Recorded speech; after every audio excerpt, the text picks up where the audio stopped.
Have you ever felt completely safe, only to have someone you trusted turn on you in a single heartbeat?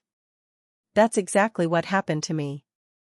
I'm Margaret, I'm 68 years old, and I never imagined a routine hospital visit would become one of the most terrifying days of my life.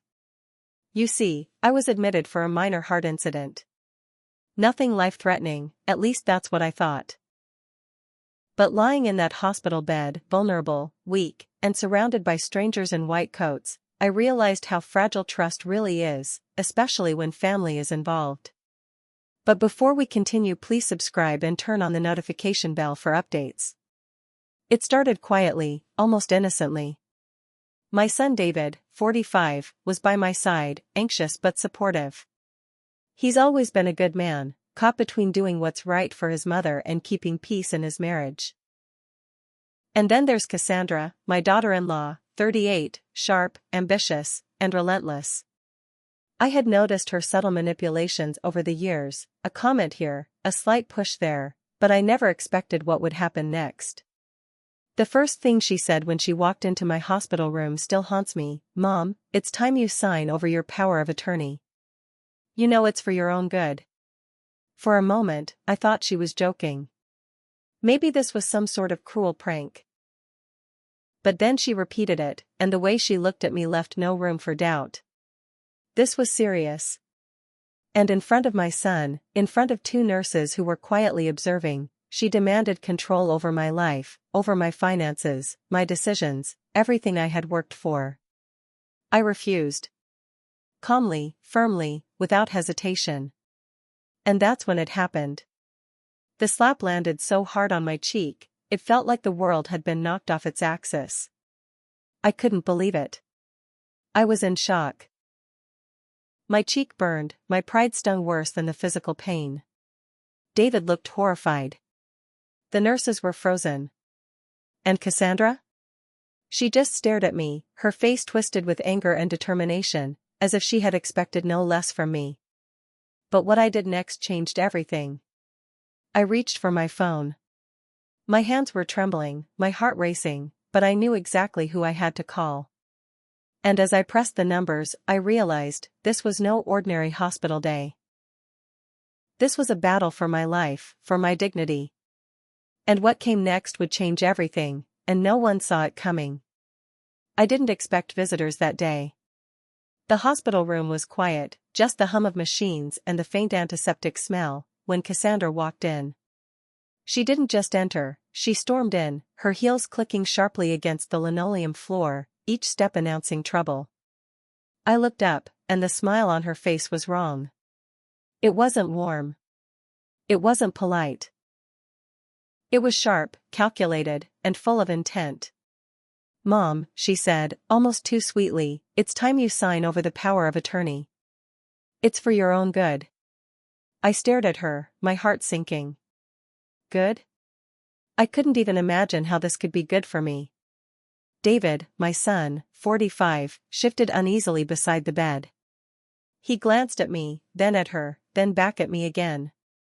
He's always been a good man, but trapped between his mother and his wife, he froze. I could see the conflict in his eyes. He wanted to protect me, but he didn't know how.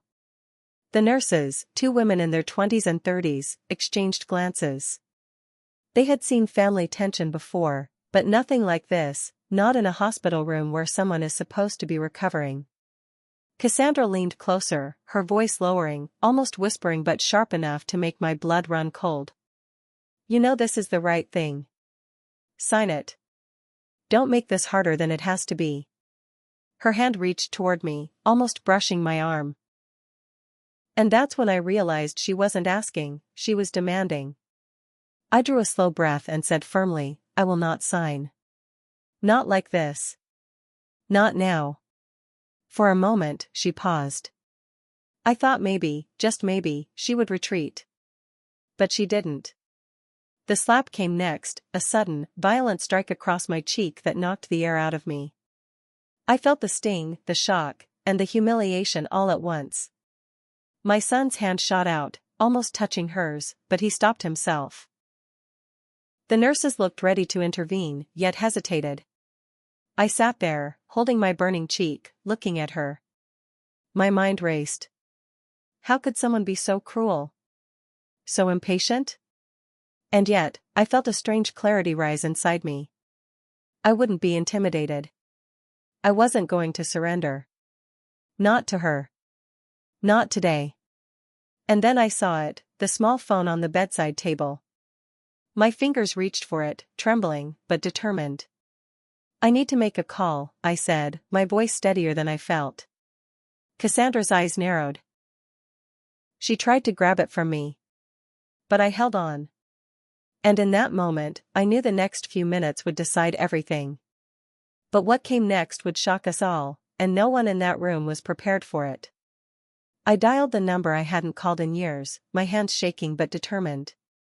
Each press of the keypad felt heavier than the last, as if the room itself was holding its breath. Cassandra hovered, leaning in close, her eyes sharp and calculating. "Who are you calling?" she hissed. "Give me that phone." I stared back at her, my chest tight, and said, "You'll see soon enough." For the first time that day, I felt a flicker of control. David sat beside me, caught between panic and helplessness. He looked at me as if to ask, "Are you sure?" But I nodded. I didn't need to explain. I didn't have to. The phone was my lifeline, my secret weapon, and I wasn't letting her take it from me. The nurses glanced nervously at each other, unsure if they should intervene. This wasn't just a hospital confrontation, this was a battle over trust, respect, and survival. When the familiar voice finally answered, I nearly dropped the phone. It was calm, steady, almost unshakable. I explained what had happened, my words spilling over in a mix of fear and defiance. Cassandra hovered closer, trying to listen, but I kept the phone to my chest, blocking her. "I'll be there in 30 minutes, the voice said. 30 minutes. That's all it would take to change everything. But 30 minutes in that hospital room felt like an eternity. Cassandra's expression flickered between disbelief and panic, though she tried to mask it. She whispered under her breath, "This isn't over." I smiled faintly, bitterly, knowing she had no idea what was coming. David's hand found mine, squeezing, grounding me, reminding me that I wasn't alone. The nurses subtly shifted, almost holding their breath, as if sensing the storm about to break. I lay back against the hospital pillows, trying to calm my racing heart. Every second felt like a countdown, every tick of the clock a drumbeat to something inevitable. I could hear Cassandra muttering to herself, her plans unraveling before they had even started. The room was tense, electric, every face a mixture of anxiety and anticipation. And then I heard footsteps outside my door. Slow, deliberate. I didn't know who it was at first, but the air shifted. Cassandra froze, David's eyes widened, and even the nurses stiffened. I felt a strange calm wash over me, as if the universe itself was signaling that help had arrived. And when the door swung open, I saw him. The moment they saw who it was, everything changed. Their faces, their expressions. I couldn't believe it. What happened next would completely turn the room upside down. The footsteps outside my hospital room were slow, deliberate, and impossible to ignore. Every tap on the floor echoed in my chest, matching the rapid thump of my heart. I sat up a little straighter, gripping the phone as if it were a lifeline, though I knew it wasn't needed anymore. The door creaked open, and there he was, a tall man in his early 50s, calm, commanding, yet somehow familiar. The second Cassandra saw him, her entire demeanor shifted. Her sharp confidence faltered, replaced by something else, fear, guilt, recognition. David's jaw dropped. The nurses stiffened, glancing at each other with wide eyes. "Margaret, is that?" David whispered, barely audible. I shook my head, too stunned to speak. The man approached slowly, his eyes scanning the room, lingering briefly on Cassandra. He stopped just a few feet from her, and in that instant, the air felt electric, charged with tension, anticipation, and something darker. "I think it's time we cleared a few things up," he said, his voice calm, measured, but carrying authority that made Cassandra flinch. She tried to respond, her lips trembling, but no words came out. I didn't, she started, but the sound was weak, almost pathetic. Her hands, which had moments ago been aggressive and demanding, now trembled at her sides. David's eyes darted between her and the man, his confusion and fear palpable. I finally spoke, my voice steady, firmer than I expected. It's too late for excuses. For the first time in the day, I felt the weight lift slightly from my chest. The slap, the threats, the tension, they had all brought me here, but I wasn't helpless anymore. Cassandra's face drained of color. I could see the realization in her eyes, her plan had failed, utterly. The man, who I hadn't seen in years, stepped closer to my bedside. He had been a quiet force in my past, someone I trusted more than anyone else. And now, he had come at exactly the right moment. His presence alone shifted the balance in the room. The nurses blinked rapidly, unsure whether to intervene or stay back, sensing that this confrontation was beyond their control. Cassandra's pride crumbled entirely. Tears welled in her eyes. David's relief was palpable, though mixed with lingering shock. And me? I felt a rush of vindication, but also an odd calm. This wasn't just about stopping her. It was about reclaiming my power, my dignity, and my voice. The room seemed to breathe again, as if the tension had been sucked out in that single, decisive moment. But even as relief washed over me, I knew this wasn't the end. Because in the shadows of that hospital room, there were still truths yet to be uncovered, secrets yet to surface, and what came next would astonish everyone in ways no one could have predicted. As I sat back against the hospital pillows, I finally allowed myself to breathe. The room, once tense with fear, betrayal, and anger, had shifted completely. Cassandra slumped into a chair, tears streaming down her face, realizing that her plan had completely unraveled. David, still pale but relieved, held my hand tightly, as if making up for all the moments he had hesitated earlier. And I felt something I hadn't felt in hours, a sense of calm and quiet strength. It struck me then. Power isn't about control over others. It isn't about fear or threats or manipulations. Power is about standing firm when everyone expects you to break.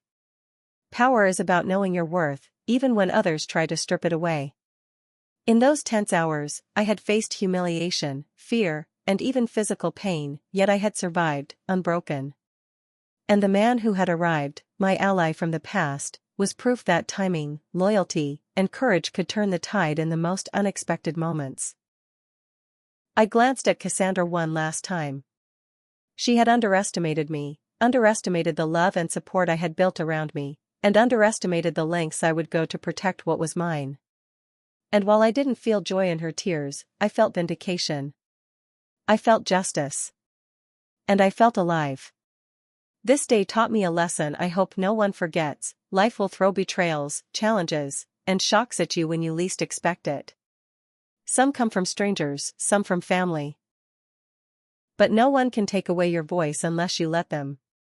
No one can strip your power unless you surrender it. And sometimes, the people who arrive when you need them most, the unexpected allies, can change everything in the blink of an eye. So here I am, sharing this story with you, because I want you to remember something very simple: don't let fear silence you. Don't let intimidation make you comply. Stand firm. Protect yourself. Protect your dignity. And if the world seems to conspire against you, there's always a chance for unexpected help to arrive when you need it most. If you've ever felt powerless, if someone you trusted betrayed you, I want to hear your story.